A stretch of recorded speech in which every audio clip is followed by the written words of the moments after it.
Shalom Bapak Ibu, Saudara yang terkasih di dalam Tuhan. Kita berjumpa lagi di dalam ibadah hari ini. Kita akan persiapkan hati kita. Kita akan hampiri tahta Tuhan. Kita akan naikkan pujian kita. Kita naikkan sembah kita. Karena di dalam hadirat Tuhan kita mendapatkan kekuatan yang baru. Haleluya.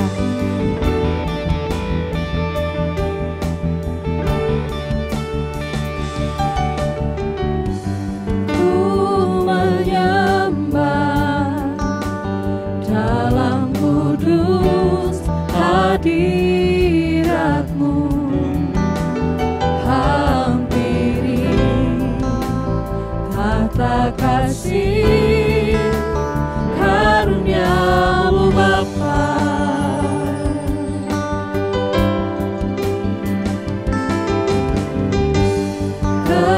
Kekuatanku hanya dalam hadirat-Mu, Yesusku. Hanya Kaulah segala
Tuhan bagi kami. Hari ini kami boleh memuji Engkau, kami boleh menyembah Engkau Tuhan. Kiranya puji-pujian kami ini boleh berkenan di hadapan-Mu Tuhan. Dan Kau benar-benar hadir di dalam kehidupan kami. Engkau hadir di tengah jemaat-Mu yang ada Tuhan. Engkau yang memberikan kekuatan, Engkau yang memberikan penghiburan, Engkau yang memberikan kesembuhan, Engkau yang memberikan kelepasan bagi kami. Terima kasih Tuhan, pimpin ibadah kami hari ini. Di dalam nama Tuhan Yesus Kristus, kami berdoa dan bersyukur. Haleluya. Amin.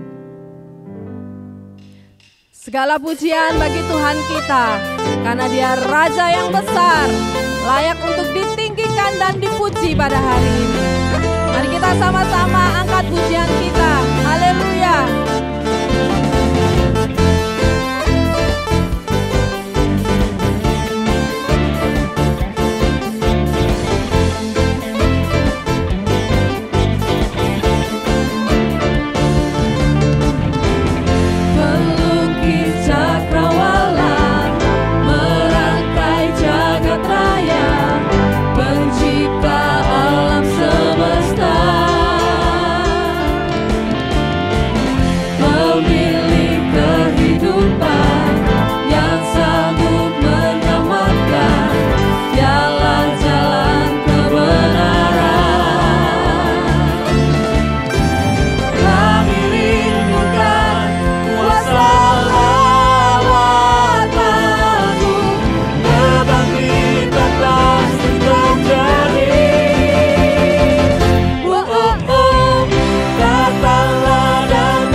Kerajaannya yang terbesar tak akan tergoyahkan.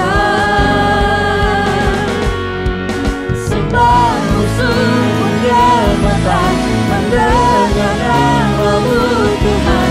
Sorak kemenangan. Sungguh tak tertanding, tak ada yang setara denganmu. Hanya Yesus Tuhanlah yang terhebat, jauh melebihi dari penguasa di dunia. Kerajaan-Mu kekal.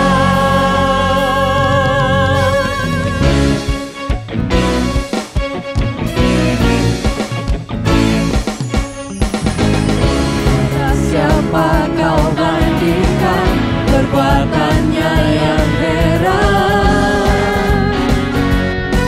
Tak ada. Kerajaannya yang terbesar tak akan tergoyahkan. Semua musuh gemetar mendengar nama-Mu Tuhan. Sorak kemenangan. Sungguh tak tertandingi Engkau Tuhan. Tak tertandingi, tak ada yang setara denganmu. Hanya Yesus Tuhanlah yang terhebat, jauh melebihi dari penguasa di dunia. Kerajaan-Mu kekal. Haleluya, kerajaan-Mu kekal selamanya Tuhan. Haleluya.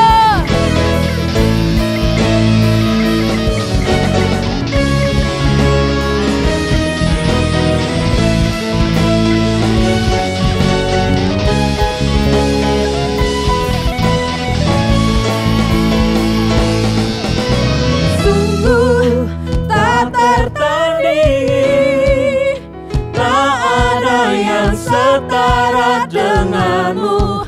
Hanya Yesus Tuhanlah yang terhebat, jauh melebihi dari penguasa di dunia. Kerajaan-Mu kekal. Sungguh tak tertandingi, tak ada yang setara denganmu. Hanya Yesus Tuhanlah yang terhebat, jauh melebihi dari penguasa di dunia. Kerajaan-Mu kekal.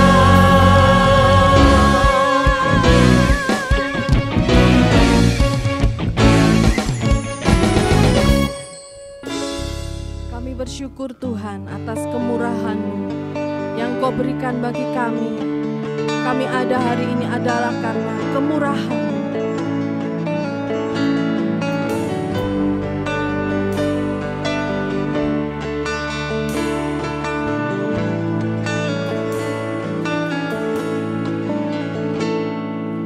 Kau hiasi kehidupanku dengan kemurahan-Mu. Kau rancangkan masa depanku penuh dengan harapan. Aku ada saat ini, semuanya karena kasih-Mu. Aku hidup hari ini, semua berkat kemurahan-Mu. Terima kasih Yesus, Engkau sangat baik, teramat baik bagiku.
Kami melihat, kami mengalami, kami menyaksikan Engkau selalu bersama-sama dengan kami.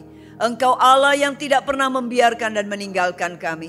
Kami bersyukur punya Allah yang dahsyat, yang hebat, yang luar biasa, yang penuh dengan kasih setia dan karunia-Mu yang besar di dalam kehidupan kami. Dan saat ini Tuhan, kami mau mendengarkan suara-Mu. Biar Engkau sendiri yang berkata-kata kepada kami.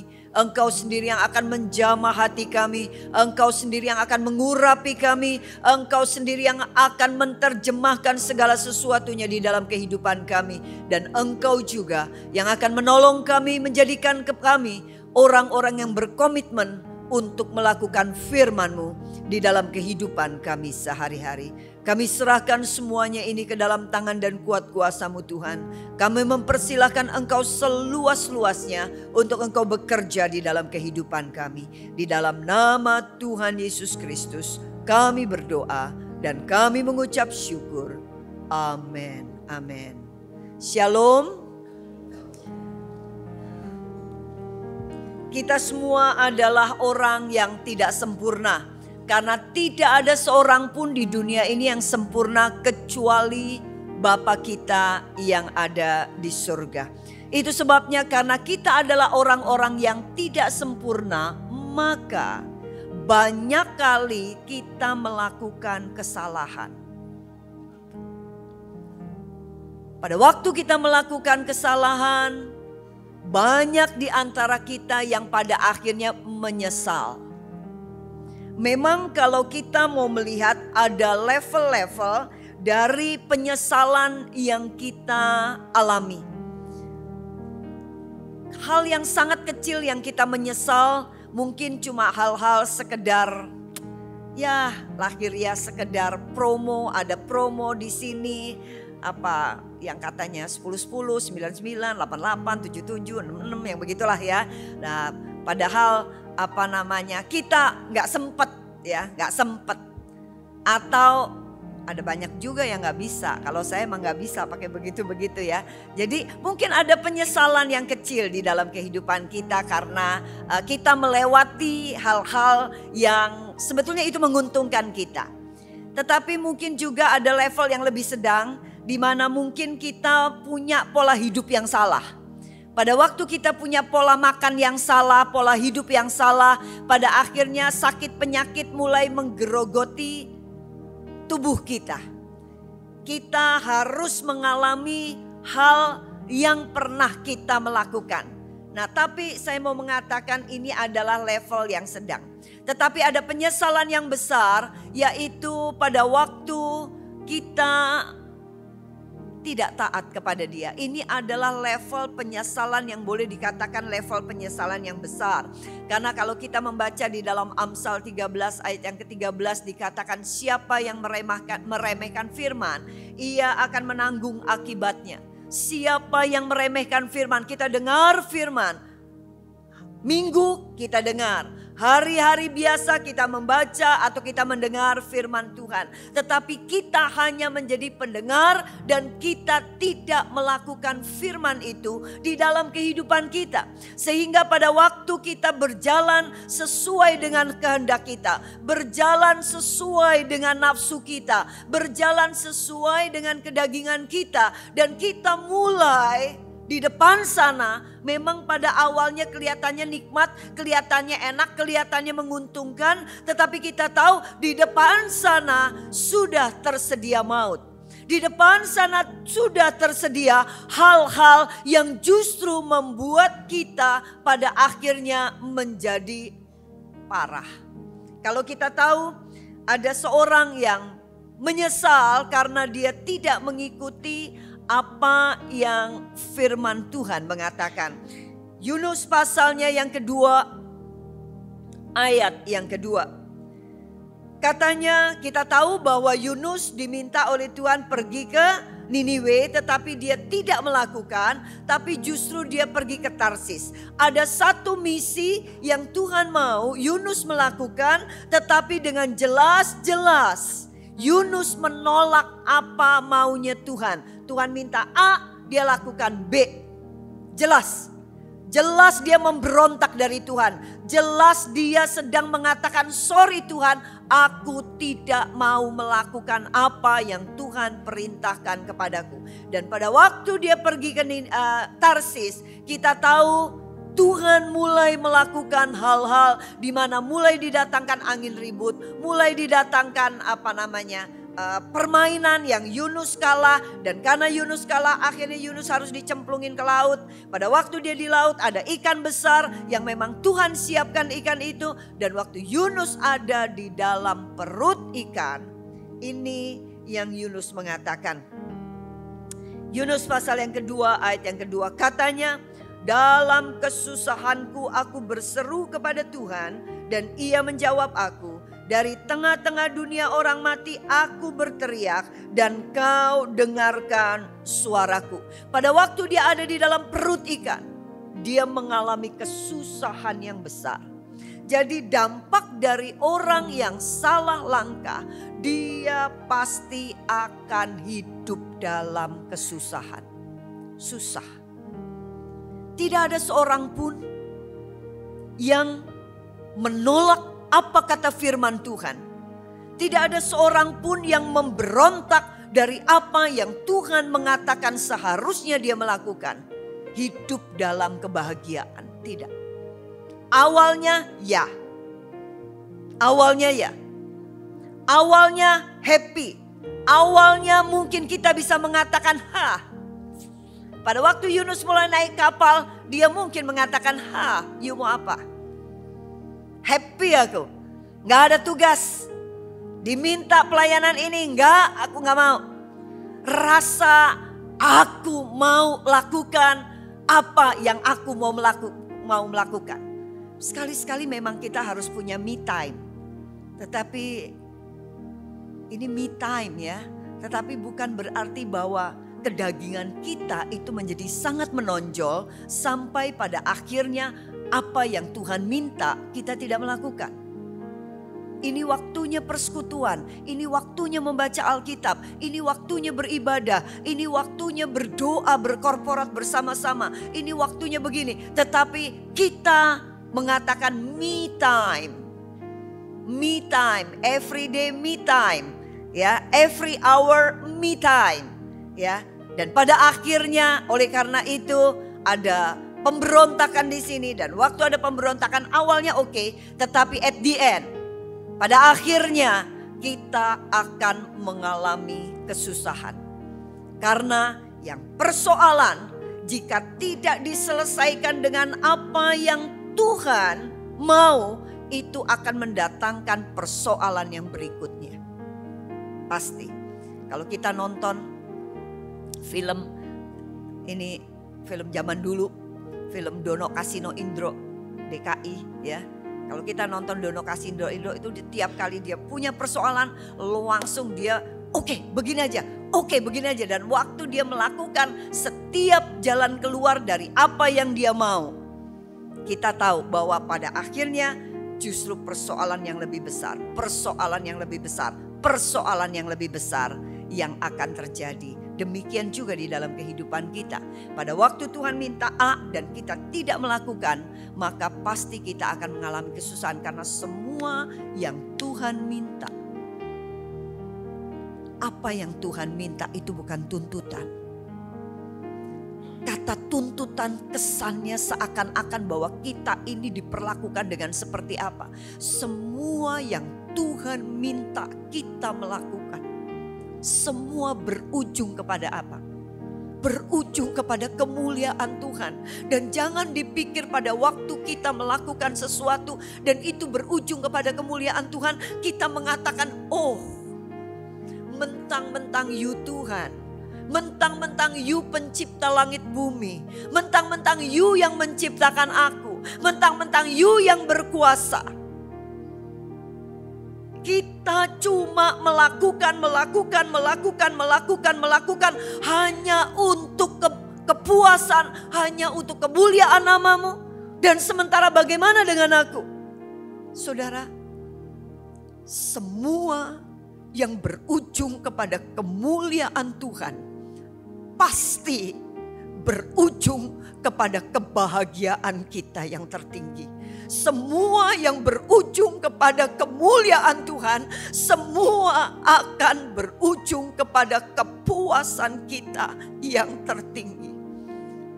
Semata-mata Tuhan meminta kita melakukan A, B, C, D, E. Itu bukan untuk kepuasan Tuhan semata-mata. Tetapi karena Tuhan yang mendesain kita, Tuhan yang menciptakan kita, Tuhan tahu bahwa kita pasti dapat dipuaskan dengan kalau kita melakukan apa yang Tuhan kehendaki. Kalau nggak percaya, silahkan dicoba. Silahkan dicoba. Pada waktu saudara mencoba ini, buat satu trial and error, buat satu percobaan. Pada waktu saudara mencoba, semua berujung kepada kemuliaan Tuhan. Lihat apakah kita tidak berbahagia. Kita pasti akan jadi orang-orang yang berbahagia. Ada kesusahan pada waktu kita tidak melakukan perintah Tuhan. Dan kemudian bukan cuma itu saja, Yunus mengatakan, di tengah-tengah dunia orang mati aku berteriak. Dia merasa bahwa dia sudah ada di tengah-tengah dunia orang mati. Orang-orang yang kontradiksi dengan apa yang Tuhan mau, orang-orang yang menentang, orang-orang yang melawan Tuhan, pada akhirnya bukan cuma susah, tetapi dia akan dibawa kepada satu perasaan yang sepertinya dia mau mati. Seperti dunia orang mati, seperti dunia berhenti berputar.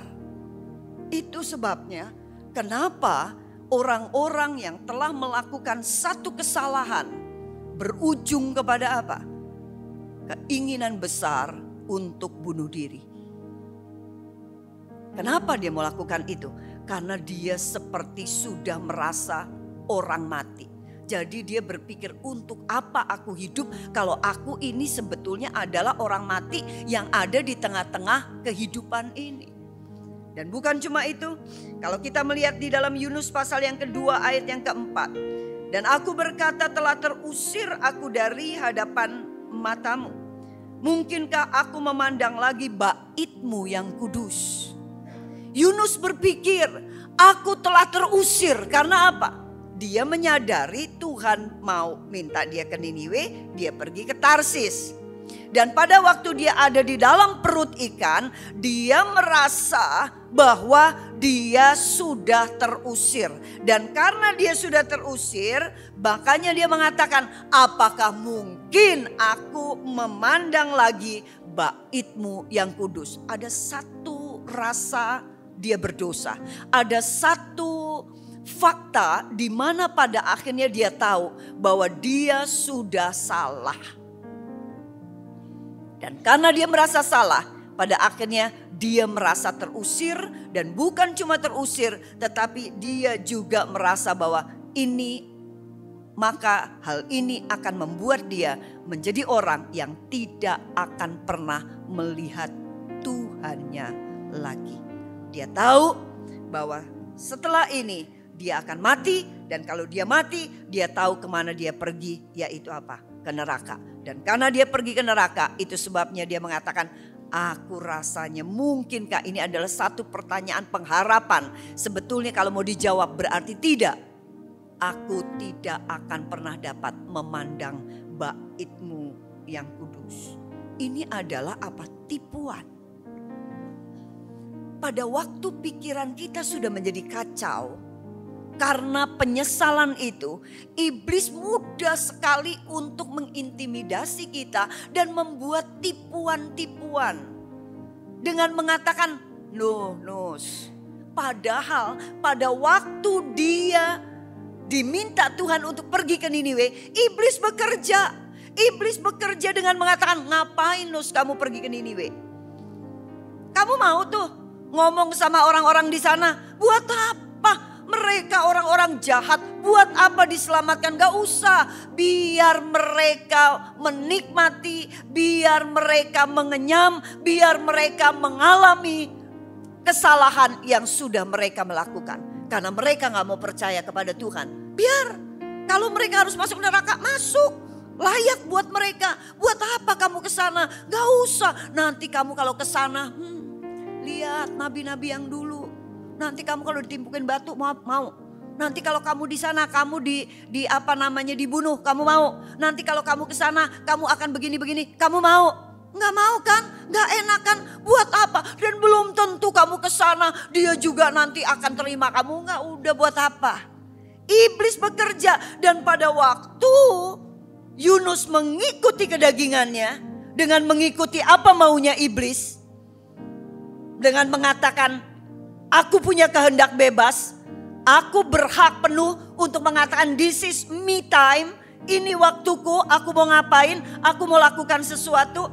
Dan pada waktu dia sudah ada di dalam perut ikan, iblis jangan dipikir kemudian malu. Nah, begitu kemudian terus mundur teratur. Enggak, iblis justru maju lagi dengan mengatakan, tuh. Itulah kenapa kamu waktu itu gak mau ke sana. Lihat sekarang nih kamu di hadapan Tuhan nih, kamu udah jadi sampah. Kamu kan diminta ke Niniwe. Kenapa kamu ke sini? Ini nih, waktu Tuhan lihat kamu seperti ini, Tuhan marah besar. Kamu tahu Tuhan marah besar. Kamu tahu Tuhan jijik ngelihat kamu. Kamu tahu Tuhan menghukum kamu. Kamu tahu Tuhan sudah memalingkan wajahnya dari kamu. Kamu tahu Tuhan sudah tetapkan bahwa kamu adalah begini, begini, begini dan begini. Itu yang iblis intimidasi. Dia mulai buat tipuan di dalam pikiran kita. Yang membuat pada akhirnya Yunus, mati aku. Bukankah ini yang terjadi, yang menggeluti, yang menyelimuti orang-orang yang ada di dalam keadaan yang bersalah? Ini yang Yunus alami. Tapi saya mau mengatakan, itu tipuan. Bukankah pada waktu Yunus ada di dalam perut ikan, apakah dia sudah terusir? Tidak. Ikan itu siapa yang nyediain?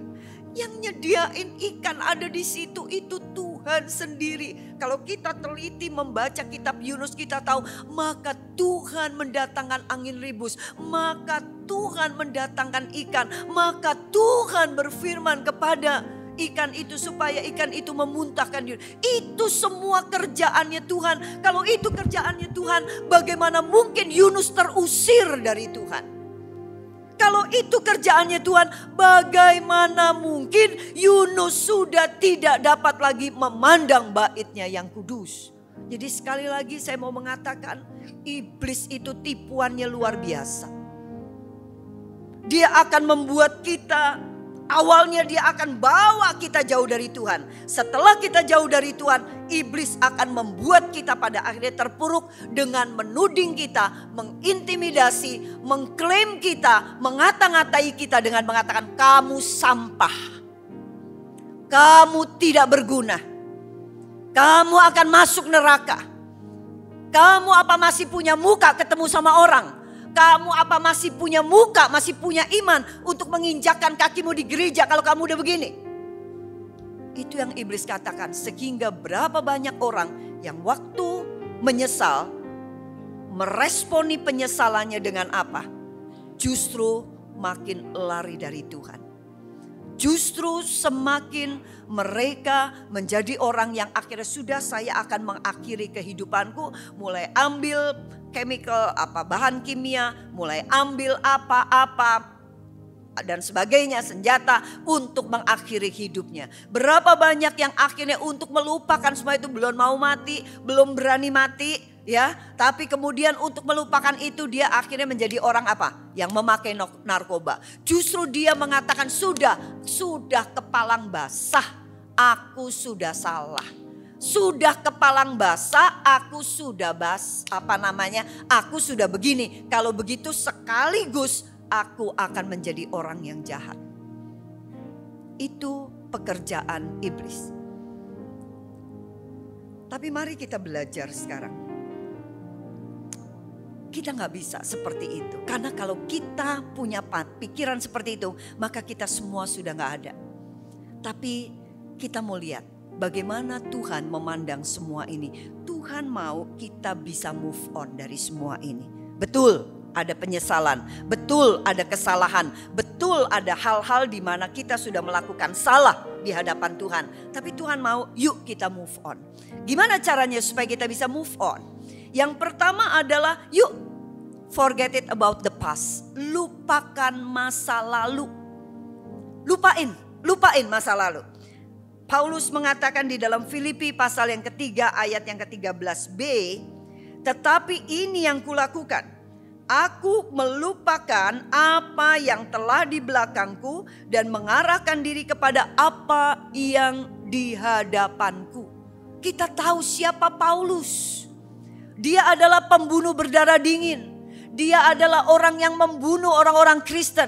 Dia adalah otak sampai Stefanus itu dirajam batu. Dia adalah otak dari yang membuat anak-anak Tuhan pada waktu itu ketakutan dan mulai kalang kabut. Dia adalah otak dari surat yang mengatakan, yang melegalkan bahwa orang yang percaya kepada kematian dan kebangkitan Yesus wajib dihukum mati. Itu Paulus.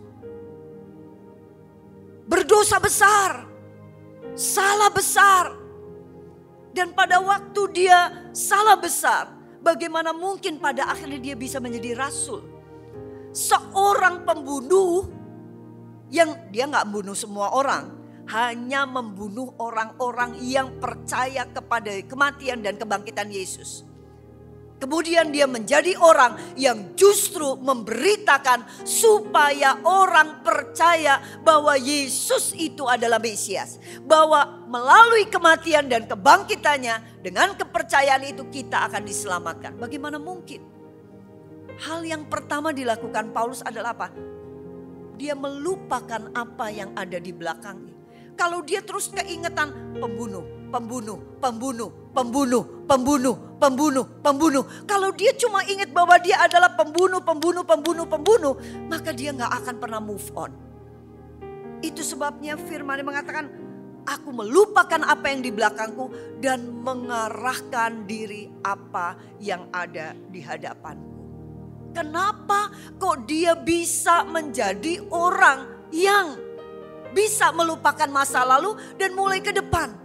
Begitu optimisnya, begitu yakinnya kalau dia bisa melayani Tuhan. Siapa dia? Siapa? Kalau kita lihat di dalam Mazmur pasal yang ke-103, mulai dari ayat yang ke-8 dan seterusnya. Tuhan adalah penyayang dan pengasih, panjang sabar dan berlimpah kasih setia. Tidak selalu ia menuntut dan tidak untuk selama-lamanya ia mendendam. Tidak dilakukannya kepada kita setimpal dengan dosa kita. Dan tidak dibalasnya kepada kita setimpal dengan kesalahan kita. Tetapi setinggi langit di atas bumi, demikian besarnya kasih setianya atas orang-orang yang takut akan Dia.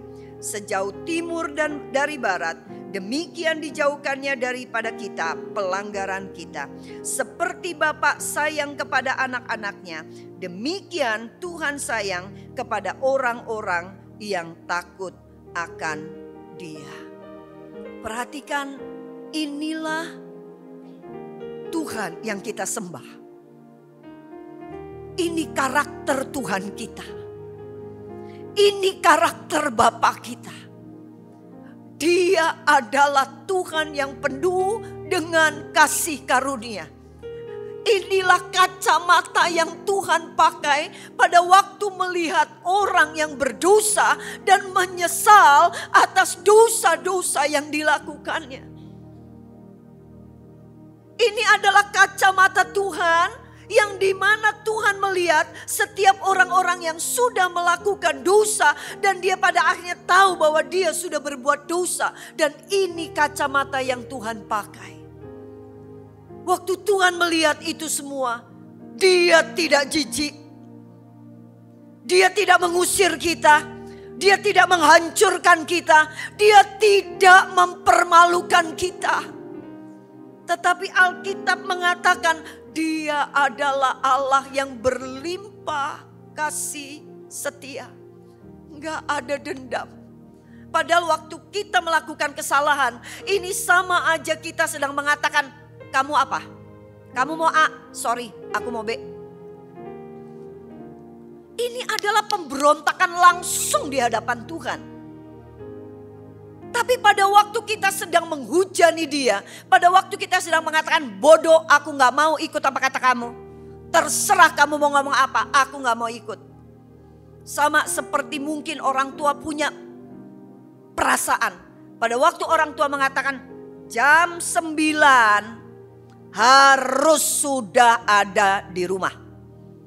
Jam 9. Papa marah ya kalau kamu di atas jam 9.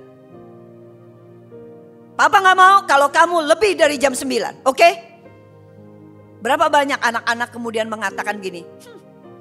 Papa maunya begitu, itu enaknya papa. Pada waktu papa membuat satu peraturan, ada SOP di dalam rumah. Apakah orang tua sedang berpikir untuk diri sendiri? Enggak. Tidak ada orang tua yang sedang berpikir untuk dirinya sendiri. Semua orang tua selalu berpikir untuk apa? Kebaikan anaknya yang tertinggi. Suruh belajar. Enaknya papa gak belajar. Aku belajar, bisanya cuma ngomong belajar. Ayo belajar, ayo yang pinter. Waktu belajar, waktu pinter, siapa yang akan menikmati? Yang menikmati dia juga. Demikian juga Tuhan kita. Pada waktu Tuhan minta sesuatu di dalam kita, Tuhan semata-mata tidak sedang berpikir mengenai dirinya sendiri. Tetapi Tuhan sedang membuat ciptaannya mengalami kepuasan yang tertinggi. Itu yang Tuhan mau. Pada waktu kita sudah merasakan hal itu, Tuhan penuh dengan kasih karunia. Tuhan tidak membalaskan dendam. Walaupun Tuhan betul-betul ditusuk bukan dari belakang, tetapi ditusuk dari depan oleh kita. Tapi Tuhan tidak menuntut balas, Tuhan tidak membalaskan dendam, Tuhan penuh dengan kasih karunia. Bahkan Tuhan katakan bahwa apa? Sejauh langit dan bumi, demikianlah aku melupakan apa yang pernah engkau melakukan. Sejauh tubir laut, demikianlah aku melupakan dosamu. Sejauh timur dan barat, demikianlah aku sudah tidak lagi mengingat-ingat dosamu lagi. Ini Allah yang kita sembah. Kalau kita mau menjadi serupa dan segambar dengan Dia, seharusnya kita juga menjadi orang-orang yang seperti itu. Ada banyak orang-orang juga berpikir, aku tahu kalau Tuhan bisa mengampuni aku. Tetapi apa? Dia akhirnya menjadi jauh lebih takut kepada manusia ketimbang kepada Tuhan. Karena Tuhan saja gak menghakimi, tetapi manusia menghakimi. Berapa banyak orang yang kemudian mulai kasih label di dalam kehidupan kita. Padahal itu adalah dosa lama kita. Yes, aku dulu emang begitu. Tapi itu dulu. Tetapi mata setiap jemaat memandang orang ini adalah orang yang sama dulu, sekarang, dan selama-lamanya. Sampai dia takut. Mau masuk ke gereja takut. Sampai mau ngomong pun takut. Sampai mau ketemu aja takut. Karena apa? Mata setiap orang yang sedang melihat dia, sedang ada mata yang sedang menghakimi. Kamu ini, kamu ini, kamu ini begini, kamu ini begini. Waduh, kalau kita seperti itu, kita sedang menempatkan diri kita jauh lebih berkuasa daripada Tuhan. Padahal siapa kita? Tuhan yang menciptakan kita. Tuhan yang menciptakan manusia. Tuhan yang kasih kita makan, Tuhan yang kasih kita kekuatan, Tuhan yang menyertai kita, Tuhan yang menolong kita. Tetapi orang yang tidak memberikan sumbangsi apapun, ngasih makan juga enggak, apa juga enggak, apa juga enggak. Tetapi pada waktu melihat sesuatu itu kepada salah satu dari jemaat yang ada, wow, viral. Semua tahu, diomongin sana sini. Padahal sementara Tuhan waktu memandang kita, dia mengatakan apa? Engkau berharga di mataku. Engkau adalah imamat yang rajani. Engkau bangsa yang kudus. Engkau kepunyaan Allah. Itu kata yang terucap dari Bapa kita yang ada di surga. Tapi apa yang terucap dari kita? Saya pernah melakukan kesalahan. Namanya manusia pernah melakukan kesalahan. Saya pernah lebih mengutamakan kedagingan saya daripada apa yang Tuhan mau. Dan pada waktu sampai satu titik saya tahu ini salah. Dan akhirnya memang berujung dengan hal yang memalukan. Saya sudah tidak lagi berani untuk berjumpa dengan siapapun. Takut. Di satu sisi saya tahu Tuhan mengampuni saya. Tapi yang jadi persoalan, saya harus menghadapi orang-orang yang saya lihat dengan mata jasmani. Tuhan gak saya lihat dengan mata jasmani saya. Tapi orang-orang yang saya lihat dengan mata jasmani saya. Pada waktu mereka mulai, kok kamu bisa begitu Kok begini Kamu tuh gak ini ya? Kamu tuh gimana sih gini-gini? Sorry ya, aku gak mau temenan sama kamu lagi. Aduh, rasanya saya gak siap, betul-betul gak siap.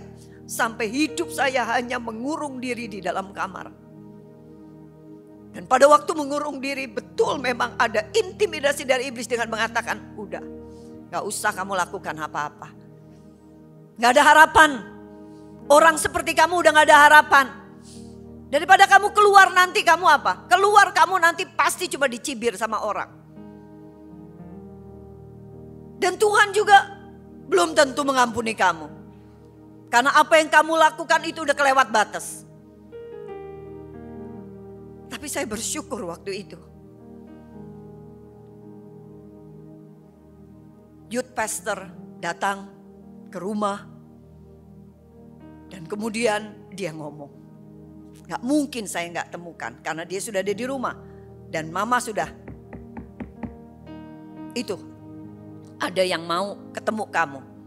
Ya mungkin kalau orang lain saya malas deh ketemu. Tapi karena ini adalah gembala saya. Gak mungkin saya gak menemukan. Gak pantas saya gak nemuin. Padahal mama udah bilang saya ada. Saya menemukan dan waktu saya menemukan. Saya melihat apa yang dia katakan. Itu betul-betul seperti Yesus. Dia gak pernah ngomongin apa yang sudah saya lakukan. Tetapi kemudian dia ke depan saja. Dia ngomong. Ayo Esther, kita ibadah lagi. Ayo, kakak lagi punya program.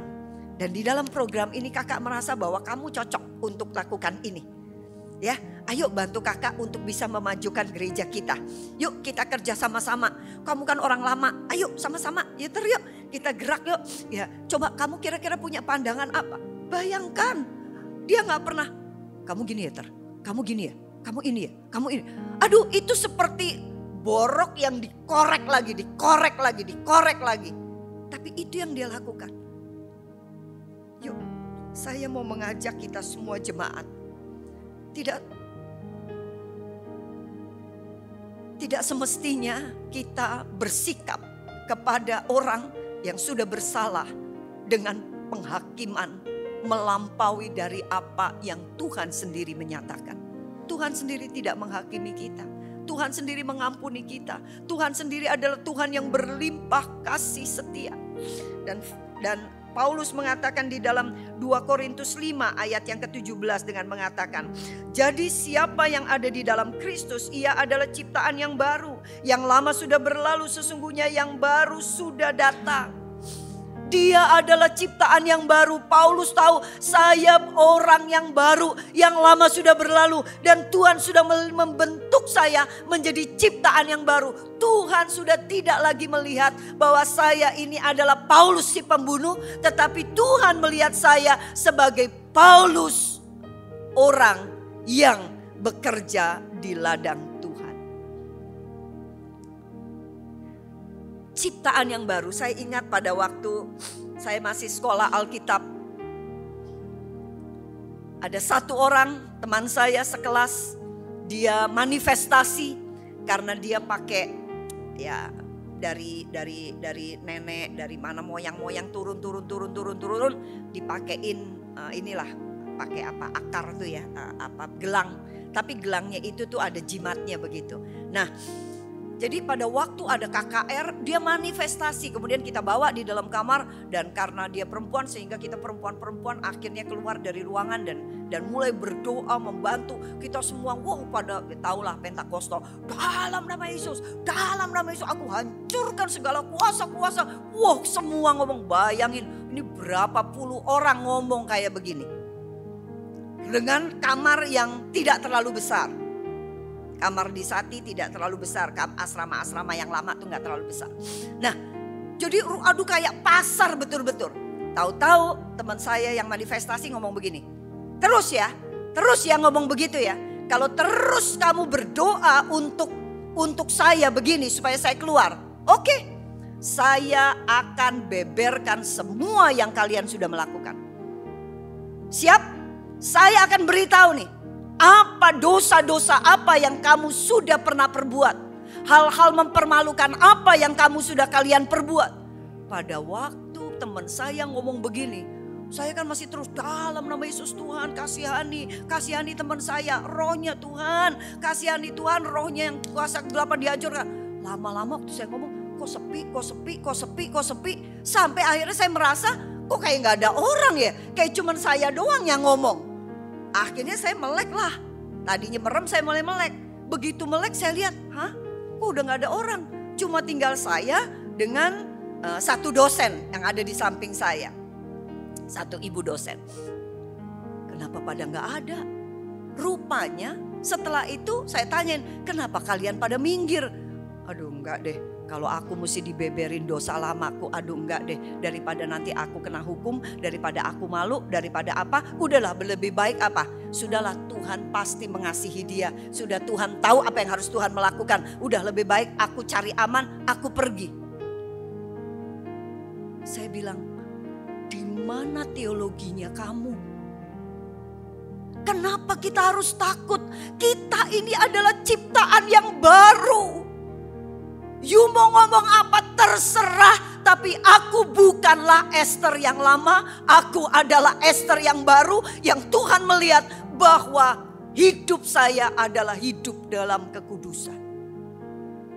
Orang lain gak bisa untuk ngejudge saya, orang lain gak bisa menghakimi saya, karena Tuhan saja yang punya hak penuh di dalam kehidupan saya. Tidak menghakimi saya. Bahkan dia mengatakan, Esther, kamu adalah ciptaan yang baru, yang lama sudah berlalu. Gak usah takut.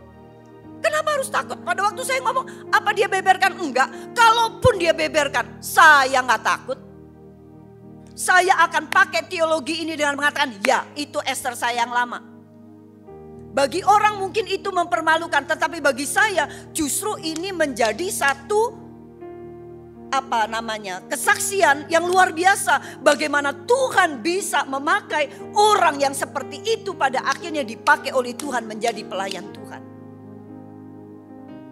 Saya mau justru menyatakan betapa besarnya kasih karunia Tuhan. Betapa dahsyatnya kasih Allah di dalam kehidupan kita. Betapa luar biasanya tangan Tuhan terbuka untuk menerima kita. Sadarilah, kita adalah manusia yang baru. Kita adalah ciptaan yang baru di hadapan Tuhan. Sehingga pada waktu ada intimidasi dari iblis dengan mengatakan, kamu gak layak begini, kamu gak layak begini, kamu gak layak begini, kamu gak layak begini. Hancurkan itu di dalam nama Tuhan.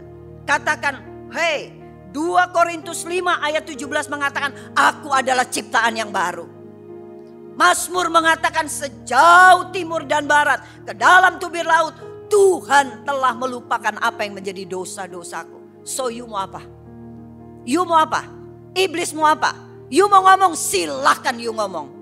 Mari kita menjadi komunitas yang seperti Kristus. Sehingga pada waktu ada orang bersalah dan kemudian dia menyesal, dia tidak akan takut. Dia tahu ini rumahnya. Ini rumah di mana dia bisa diperbaharui lagi. Ini rumah di mana dia mulai bisa menjadi ciptaan yang baru dan bertumbuh menjadi seperti apa yang Tuhan mau.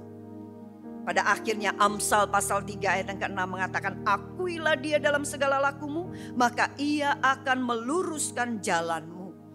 Mari kita mulai dengan hidup yang sesuai dengan firman Tuhan. Supaya orang tidak lagi komentarin kita. Kalau dia mau ngomentarin kita, kita bisa mengatakan di dalam roh kita, yes, itu Esther yang lama, but Esther yang baru sudah tidak pernah menyentuh lagi dosa-dosa yang seperti itu. Ini yang harus kita kerjakan supaya kita bisa move on. Ini yang harus kita landasi kehidupan kita supaya pada akhirnya kita menjadi orang-orang yang betul-betul dibebaskan. Paulus karena apa yang dia lakukan dia melupakan. Tetapi ada hal yang dia kemudian mengatakan, aku adalah orang yang paling bersyukur kepada Tuhan. Sehingga melalui apa yang Tuhan kerjakan di dalam kehidupannya, justru itu membuat Paulus semakin mati-matian bekerja untuk apa? Untuk Tuhan. Saudara yang terkasih, satu hal, setiap orang bisa berbuat kesalahan. Tapi mari kita menjadi seperti Kristus. Mari kita menjadi gereja. Mari kita menjadi komunitas yang memiliki karakter Kristus. Pakailah kacamata Kristus. Pakailah sikap Kristus. Pakailah pikiran Kristus. Pakailah perkataan Kristus. Pakailah perbuatan Kristus. Sehingga pada waktu kita menghadapi orang-orang yang telah melakukan kesalahan, kita justru dapat menolong mereka untuk pada akhirnya mereka tidak mengambil jalan pintas, tidak mengambil jalan yang salah, tetapi justru mereka menjadi orang-orang yang akhirnya dapat dipakai Tuhan dengan lebih luar biasa lagi. Karena ada banyak orang-orang di luar sana yang mengalami hal-hal yang seperti itu, tetapi kalau sekarang kita bisa lakukan itu bisa menjadi kesaksian yang luar biasa. Berapa banyak orang narkoba kemudian dipakai oleh Tuhan. Dan orang-orang yang seperti ini adalah orang-orang yang sangat cocok, sangat pas untuk bisa membawa orang-orang yang narkoba pada akhirnya bisa in. Orang-orang yang mungkin punya kesalahan apa, pada akhirnya bisa melakukan hal yang lebih luar biasa. Dan membawa orang-orang yang punya hal yang sama pada akhirnya bisa bangkit. Dan kalau kita adalah orang itu, mari. Jangan ambil jalan pintas. Kalau saudara saat ini susah, seperti mau mengakhiri hidup dan mulai ada intimidasi, kita ingat Dia adalah Bapa yang mengasihi kita. Kita akan tundukkan kepala. Tuhan, terima kasih. Terima kasih Tuhan. Terima kasih Kau telah memandang kami, Engkau telah melihat kami. Engkau membuka tangan-Mu, bahkan Engkau menggandeng kami. Padahal kami adalah orang-orang yang berdosa. Padahal kami adalah orang-orang yang seharusnya dimurkai oleh Allah. Padahal kami adalah orang-orang yang jelas sedang memberontak kepada Engkau. Padahal kami adalah orang-orang yang jelas-jelas membelakangi Engkau Tuhan. Tetapi Engkau mau mati di kayu salib buat kami. Bahkan Engkau memberikan kepada kami status sebagai anak-anak-Mu. Dan kami adalah ahli waris-Mu. Kami mengucap syukur Tuhan, kami mengucap syukur. Justru dengan kebaikan Tuhan seperti ini membuat kami pada akhirnya menjadi orang-orang yang mau memberikan setiap hari kehidupan kami adalah kehidupan yang mempermuliakan nama-Mu. Tuhan, tolong kami juga pada waktu kami menghadapi orang-orang yang mungkin mengalami kejatuhan. Tolong kami agar supaya kami memiliki karakter seperti Engkau. Sehingga orang-orang bahkan seperti Paulus sekalipun pada akhirnya dapat dipakai menjadi alat-Mu yang luar biasa. Demikian juga kami Tuhan, biarlah Engkau mau pakai kami menjadi alat-Mu yang luar biasa. Dan kami dapat menolong orang-orang yang ada di sekeliling kami. Untuk pada akhirnya mereka pun akan dipakai oleh Tuhan dengan cara-Mu yang ajaib. Terima kasih Tuhan. Di dalam nama Yesus kami berdoa. Kami mengucap syukur. Amin. Oh, yang rasa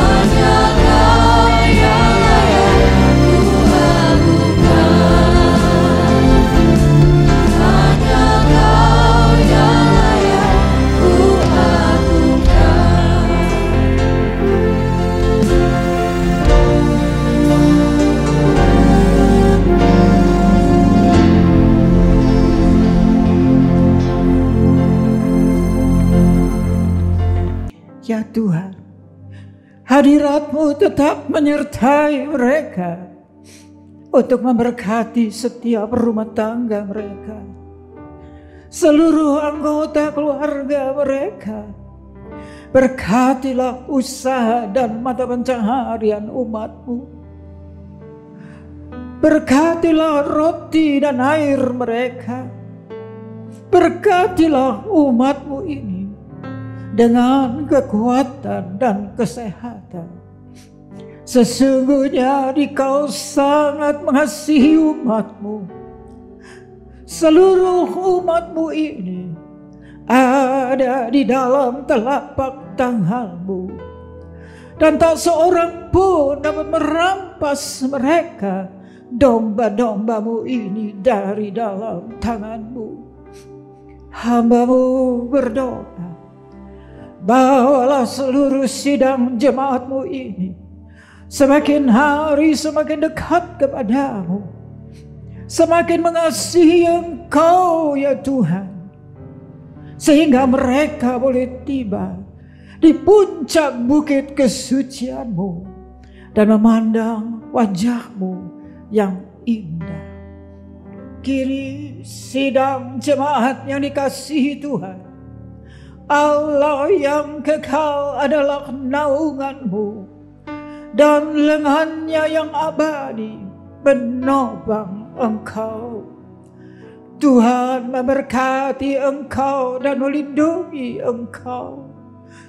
Tuhan menyinari Engkau dengan wajah-Nya, serta memberikan Engkau kasih karunia. Tuhan menghadapkan wajah-Nya kepadamu dan memberikan Engkau damai sejahtera di dalam berkat nama Tuhan Yesus Kristus. Amin.